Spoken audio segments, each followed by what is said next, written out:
Estamos en el mes de la Biblia. ¿Estamos en el mes de qué? Estamos en el mes de la Biblia. Toda la escritura es inspirada por Dios, útil para corregir, para enseñar, para redarguir, para instruir, en justicia, a fin de que todo hombre esté enteramente preparado para toda buena obra.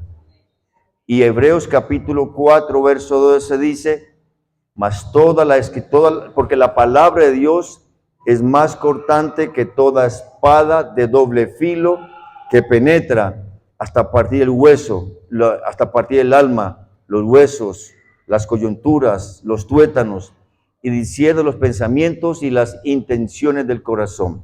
¿Cómo es la palabra de Dios? Dice el escritor de Hebreos, más cortante que toda espada de doble filo.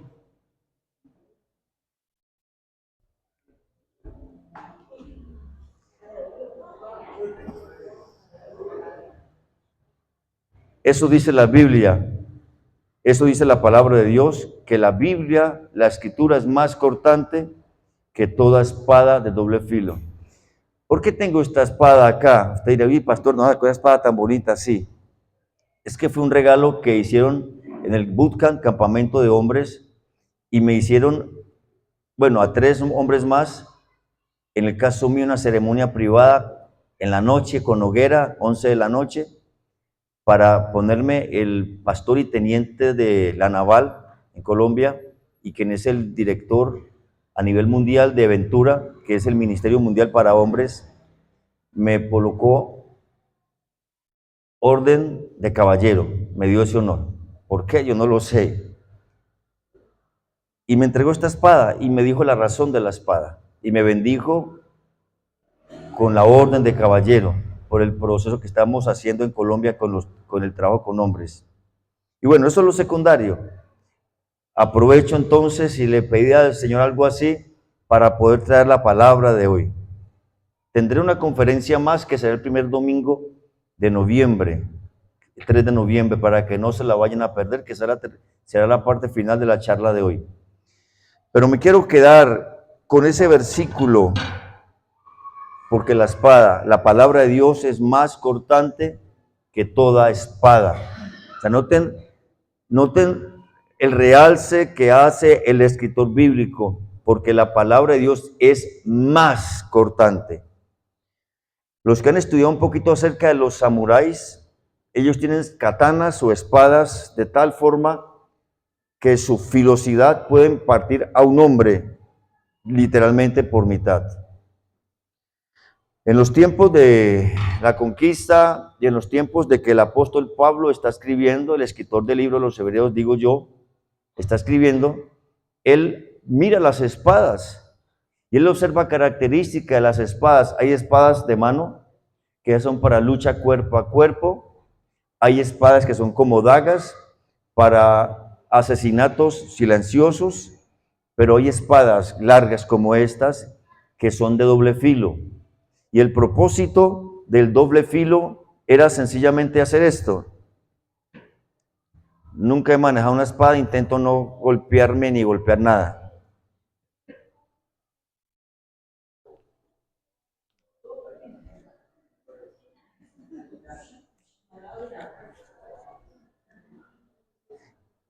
El propósito de usar la espada de doble filo era cortar por un lado y cortar por otro. Pero también era abrirse camino entre los enemigos, matando a la mayor cantidad posible en el menor tiempo. Porque no era una espada para la lucha personal o cuerpo a cuerpo. Quería hacer como esa aclaración para entender ese concepto de por qué dice el apóstol, el escritor de Hebreos, que la espada, la palabra de Dios, es más cortante. Si la cerbatana o la katana más bien de los samuráis puede partir a una persona en dos, imagínense qué puede hacer la palabra de Dios. Si es más cortante, ¿qué dice? No dice que una espada. ¿Qué dice? Que toda espada de doble filo.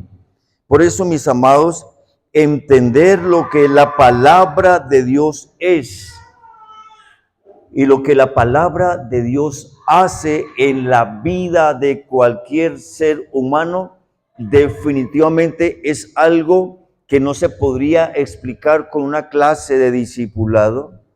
Es algo que no se podría comprender con una mente racional y mucho menos recibir en un alma que no tiene conocimiento y mucho menos a Cristo en su corazón.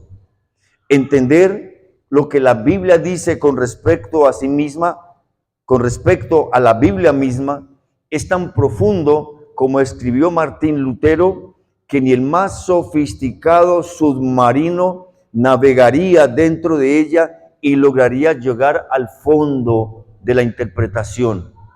Pero también dijo Martín Lutero que la palabra de Dios es tan sencilla, tan clara y tan comprensible que el más pequeño niño leyendo en ella podría caminar sobre esas aguas livianas y que reforman su vida.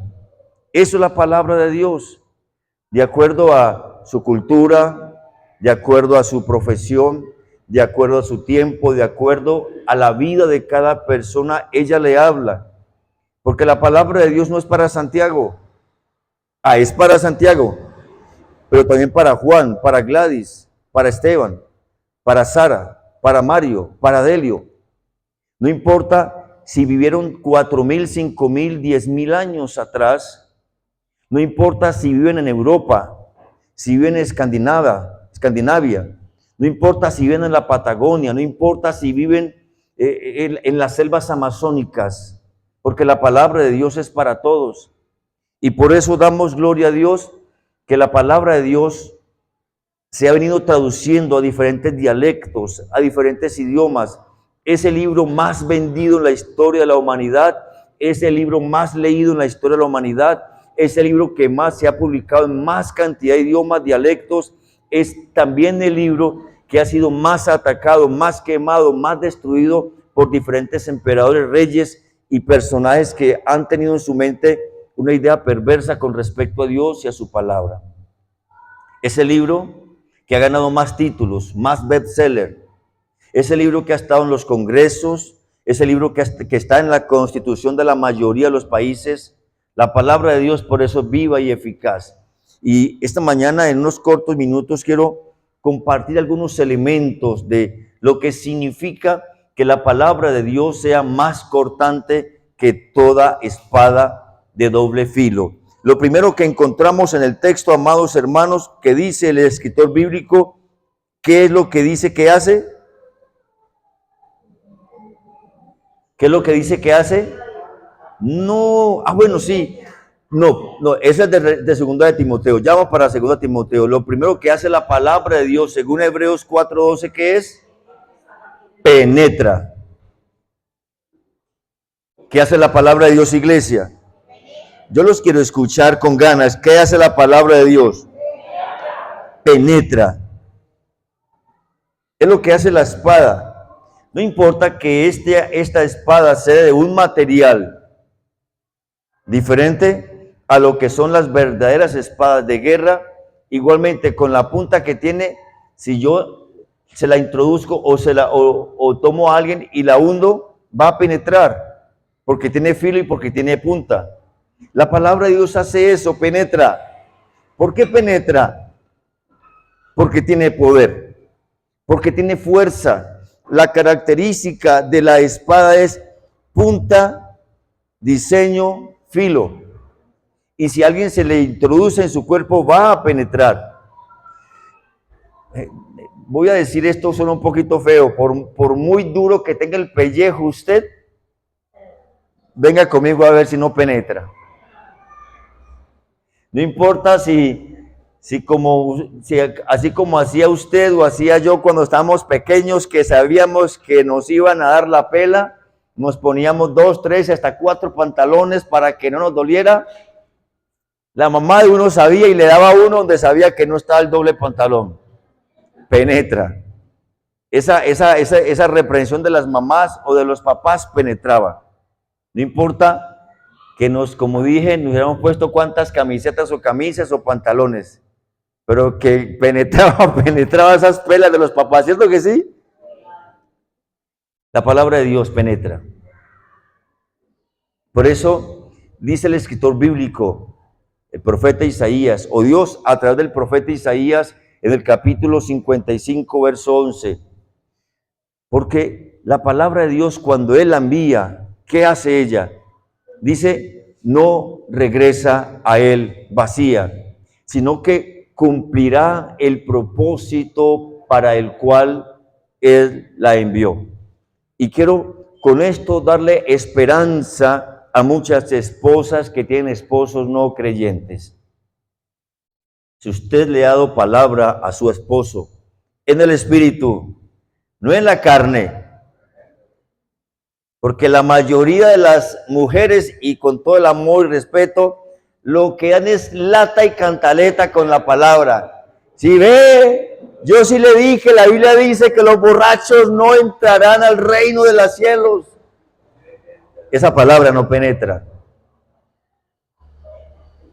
La Biblia dice que demonio tienes, sí, eres un demonio. La Biblia dice, apártate de mí, Satanás, apártate. Cuando la palabra de Dios sale en el espíritu de la boca de una mujer enamorada y apasionada por Dios y da esa palabra a los hijos o al cónyuge, esa palabra penetra. Amadas, amados, ustedes no lo ven, pero Dios está usando su palabra como una espada más cortante y con dos filos. Porque la palabra penetra. Seguramente alguna vez a usted le dieron un versículo bíblico cuando usted no creía en nada ni en nadie. Pero no sé si alguna vez usted se quedó como pensando en eso que le dijeron. Usted escuchó algún programa, vio algo en televisión, usted fue a un lugar donde le escuchó algo de la palabra de Dios y se le quedó. ¿Eso qué significó? Que penetró. Pero ¿qué más dice que la Biblia hace? No solamente penetra. Vamos a mirar. No, antes de discernir. ¿Ella qué hace? Penetra. Segundo, parte. ¿Recuerdan lo que decíamos de las katanas de los samuráis? ¿Qué es lo que hacen las katanas? Parten, literal. Amados, la palabra de Dios es tan poderosa que parte. ¿Qué parte la palabra de Dios? Dice el Proverbios en Salmos que ella es como gota que parte la piedra, que ella es como martillo que rompe la roca, que ella es como espejo que revela el alma. Que la palabra de Dios parte, quebranta, y no importa lo duro que sea una persona, no importa lo insensible, no importa lo amargado, lo dañado que se encuentre un hombre o una mujer por el pecado y por el mundo, tarde que temprano, si hay alguien orando y dando palabra, un día esa palabra va a partir. Ustedes han conocido mi testimonio. Por 4 o 5 años fui un ateo, incrédulo, profesante, practicante como ateo. Trabajaba en una empresa y había una hermana más evangélica que todos los evangélicos aleluyas que yo había conocido, que era la contadora de la empresa. Hoy día es una pastora en Armenia ya pensionada. Y esa mujer oraba por mí y me predicaba y yo le insultaba, aunque era mi jefe inmediato, y le decía cosas feas. Como era en contexto diferente a trabajo, ella no decía nada, pero seguía orando y dándome palabra. Y me invitaba a cosas de los evangélicos y no, pues ¿cómo se le ocurre? Hermanos, feo como la atacaba yo. Feo como le decía quién era Charles Darwin. Y feo como yo le decía, es que usted desciende de los simios también. Y feo como le decía, ustedes son raza inferior, yo soy raza superior. Así era, con el mundo capitalista de Carlos Marx y todo lo que enseña ese mundo. Y llené mi cabeza de información satánica, lo puedo decir ahora, a tal punto de que rechazaba la idea siquiera que Dios existiera. Pero esa mujer seguía, y seguía orando, y seguía dándome palabra, hasta que un día la palabra me partió. Rápidamente conocí a un físico que era mi maestro de cálculo 2 y cálculo 3 en la Universidad del Quindío, y me estaba yendo mal en cálculo. Él se dio cuenta y me llamó y me dijo: Triana, quiero invitarte a mi oficina para ayudarte para que no te quedes. Y yo fui a su oficina, que afuera decía UCU, Unidad Cristiana Universitaria. Él era la líder de ese ministerio de jóvenes universitarios y profesionales en el Quindío. Y yo fui allá y lo primero que hizo fue sacar su Biblia. Y yo le dije: profesor Antonio, si usted me va a hablar de esa mentira, entonces mejor no me enseñe, yo prefiero perder la materia, yo eso no creo. Él muy respetuosamente tomó su Biblia, la guardó y comenzó a enseñarme. En ese semestre me fue bien, ni siquiera me quedé gritando. Al siguiente trimestre, cálculo diferencial, y me comenzó a ir mal otra vez. Y volvió y se me acercó y me invitó a hablar. Y fui a su oficina otra vez y volvió a sacar su Biblia. Y volví y le dije: yo no creo en esa mentira, prefiero perder la materia que usted me enseñe esas mentiras. Guardó su Biblia, pero quedé un poquito incómodo, afectado por mi grosería. Y me explicó, me enseñó, como a los 15 días volví porque estaba con otra situación. Y por respeto al profesor le dije: profe, hagamos algo, démonos un tiempo y dialoguemos en alguna parte que no sea este lugar, porque este es su espacio, aquí usted se siente seguro. Veámonos en un lugar neutral y yo en 20 minutos le demuestro la mentira que usted predica científicamente. Y luego usted en 20 minutos entonces me trata de explicar que eso es cierto, para yo reírme de usted. Yo recuerdo que tomé trago hasta las 4 de la mañana. Dormí 2 horas, 3 horas tal vez, me desperté, me bañé y me fui a cumplir la cita en un parque que nos quedamos de ver.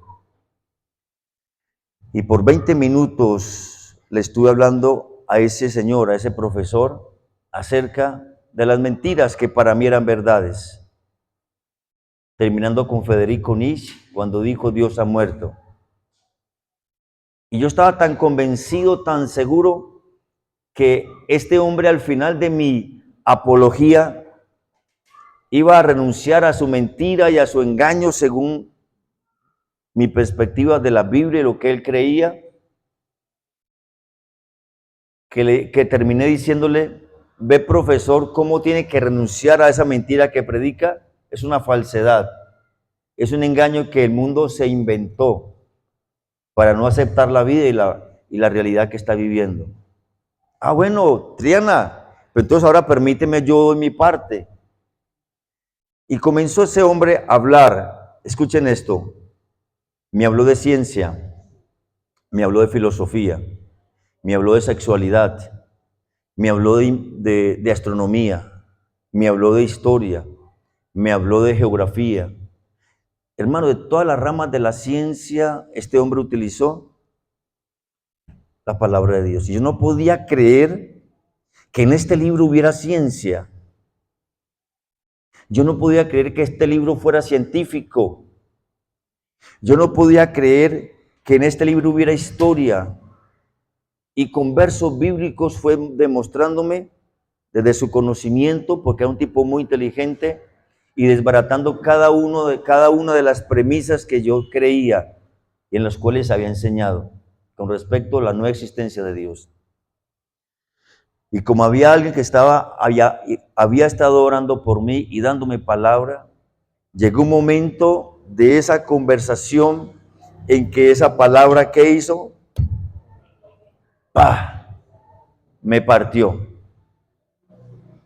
Y a las 9:20 de la mañana yo estaba en ese parque de rodillas, clamando por Cristo. Su palabra me partió. No crean, amados varones, padres, madres, esposas, que sus hijos son de hierro, que sus esposos son de piedra.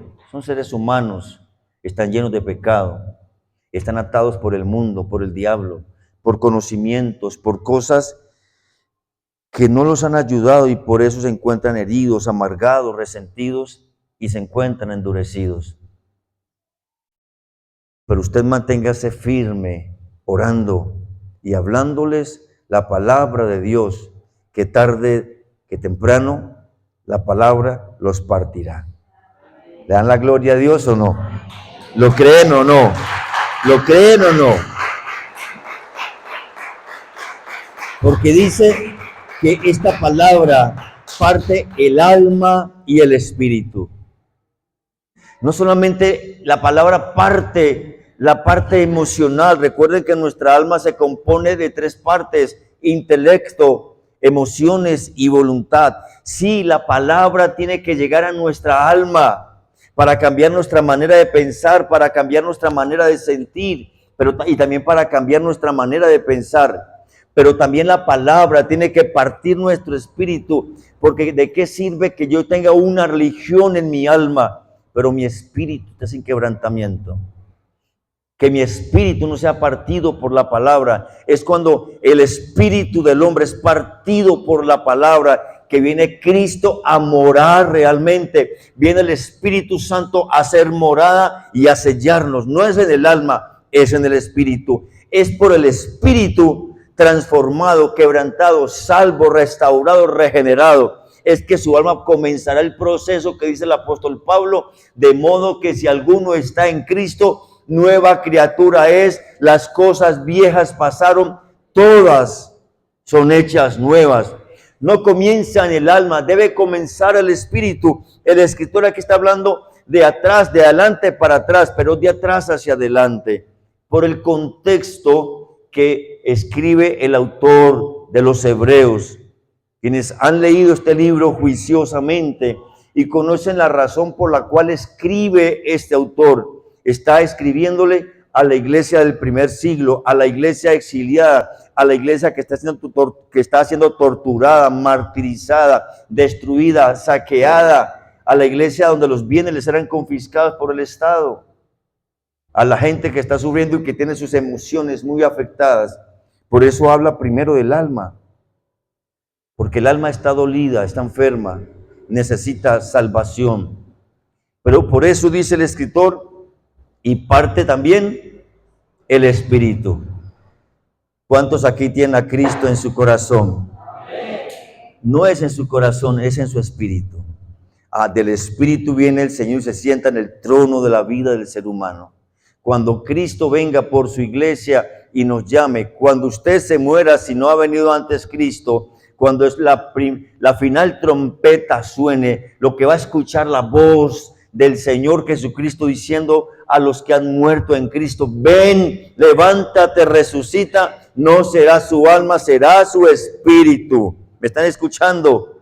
Y su espíritu es lo que provocará que el alma que está descansando en la presencia del Señor, mientras venga el arrebatamiento y la resurrección, provocará que ese cuerpo, como haya quedado muerto, donde haya quedado de ese lugar y la forma como murió, no importa si se lo comieron los gusanos, los pescados en el mar, no importa si se fue quemado, no importa cómo haya muerto, no importa si murió hace 5 años, 10, 20, 50, 100, 1000, 2000, 5000 años, ese cuerpo, como fue sepultado o como murió, el espíritu recibe la orden que viene de los cielos antes de Cristo establecerse en la tierra y producirá que haya una restauración. Este cuerpo resucitará así como murió.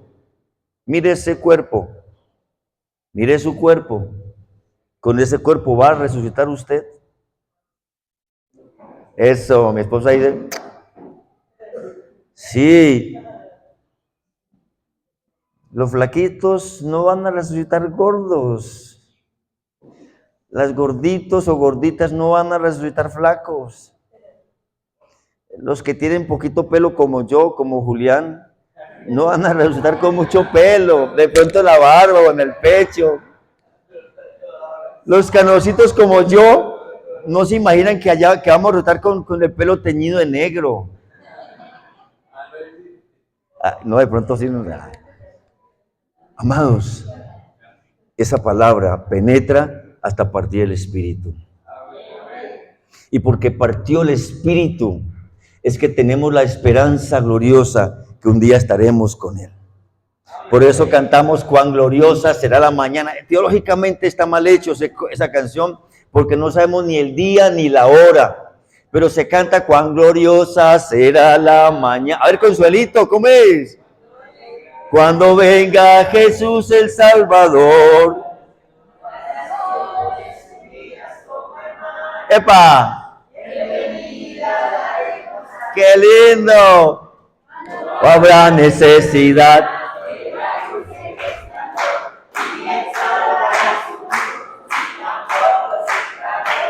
Allí llanto no habrá, ni tristeza ni dolor, porque entonces Jesús el Rey del cielo. Amén, desen ese aplauso, amén. Por eso es la palabra de Dios, más cortante que toda espada de doble filo, que penetra hasta partir el alma, el espíritu, pero dice que hace algo más. Regálenme estos 5 minutos para compartir las 3 cosas que dice el texto. Penetra hasta partir, ¿qué más? Los huesos, las coyunturas, los tuétanos. A mi esposa le encanta el hueso. Ella come más carne que yo, come la carne, de su carne más lo que yo le dan los huesos. Pero que ella hace es coger los huesos y yo no sé cómo hace y la saca y los huesos parece a Lulú le quedó pequeñita. Y eso que está dentro de los huesos, que es la médula, que está el ADN, que está la vida del hueso, también allá va a llegar el Señor. Llega el Señor con la palabra. Las coyunturas, los ligamentos, allá también llega la palabra. No crean que la palabra solamente tiene efecto para algunas partecitas de su vida. Es integral, pero aún dice que va más allá. ¿Qué hace la palabra de Dios? Discierne los pensamientos y las intenciones del corazón.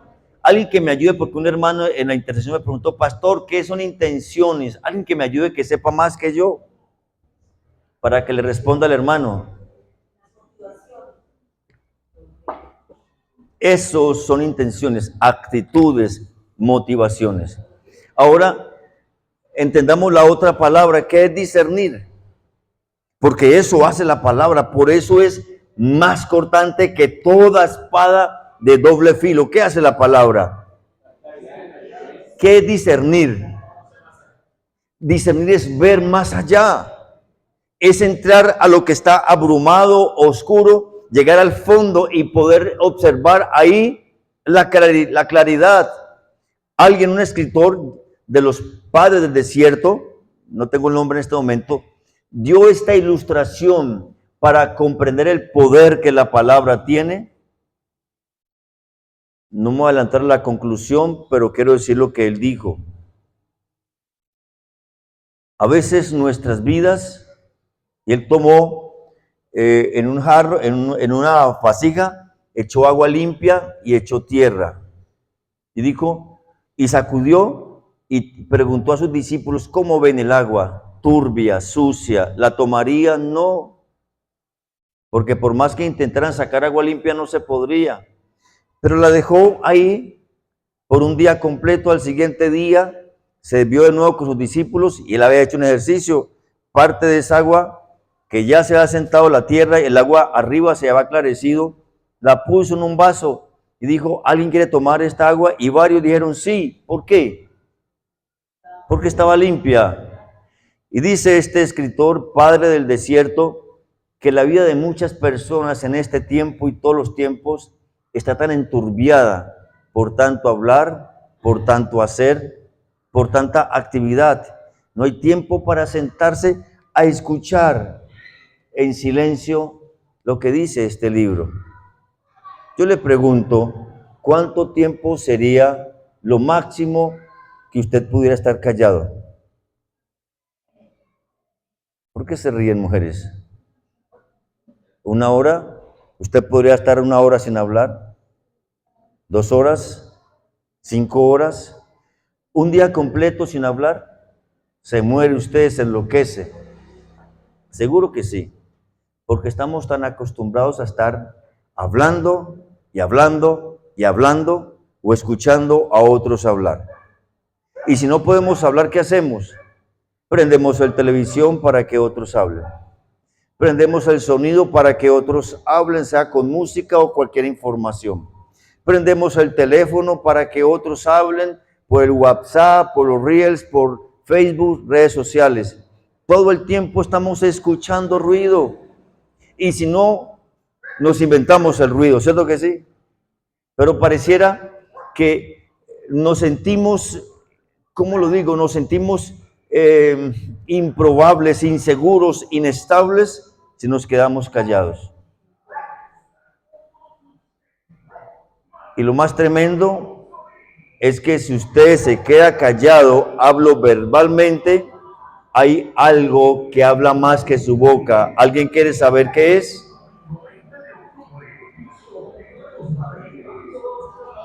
¿Cuántas veces usted se sienta a orar en silencio y que no puede dejar de hablar? Porque usted, como lo mencioné, en el día ha capturado tantas imágenes, ha escuchado tantas voces, ha visto tantas cosas, tiene tantas necesidades, tantos problemas personales, familiares, económicos, situaciones espirituales con la iglesia, que tiene tanta información aquí acumulada, y basta que solamente usted se quede callado para que su mente sea como un volcán de información y no pueda estar en silencio. Dicen los padres del desierto que la única manera, eso se lo voy a compartir la próxima semana, no, dentro de 15 días, cómo usted puede quedarse callado en su boca y en su mente, haciéndolo como Jesús lo hizo. Y termino. Por eso el escritor dijo, toda la escritura, la palabra de Dios es viva y eficaz, más cortante que toda espada de doble filo, y penetra hasta partir el alma, el espíritu, los huesos, los tuétanos y las coyunturas, y discierne los pensamientos y las intenciones del corazón. Porque cuando usted va, amada iglesia, a este maravilloso libro, escúchenme, aún, este libro le dice qué le va a pasar a usted mañana. Este libro le dice, aún antes de que piense, lo que ya Dios pensó por usted. Este libro le revela lo malo que es usted y que soy yo. Este libro exhibe sus pensamientos. Este libro sí clarifica sus intenciones. Le da claridad a su vida como el agua. Este libro, la palabra de Dios. Este libro le permite a usted, como dice el escritor, que es con una espada de doble filo, más cortante. Este libro le deja a usted y me deja a mí desarmado frente a cualquier buena o mala intención. Porque puede ser que usted tenga buenas intenciones, como dijo la mamá del muchacho que cotejaba a su hija. Ay, ese muchacho se ve con tan buenas intenciones, y el sinvergüenza se la llevó, la embarazó y la devolvió y nunca más lo vieron. O como dijo la muchacha enamorada, él es buena gente, él es el mejor, es cariñoso, detallista, él y flores y flores. Lo único que le falta es que no tiene a Cristo y no quiere recibirlo en su corazón. Este libro sí le dice que por muy buenas que sean sus intenciones, está equivocado. Y si sus intenciones son malas, pues peor, está equivocado y se las corrige. Por eso vamos a aprender en 15 días cómo la palabra enseña, cómo la palabra corrige, cómo la palabra exhorta, cómo la palabra redarguye, cómo la palabra instruye, a fin de que todo hombre esté enteramente preparado para toda buena obra. Amén. Estemos de pie, por favor.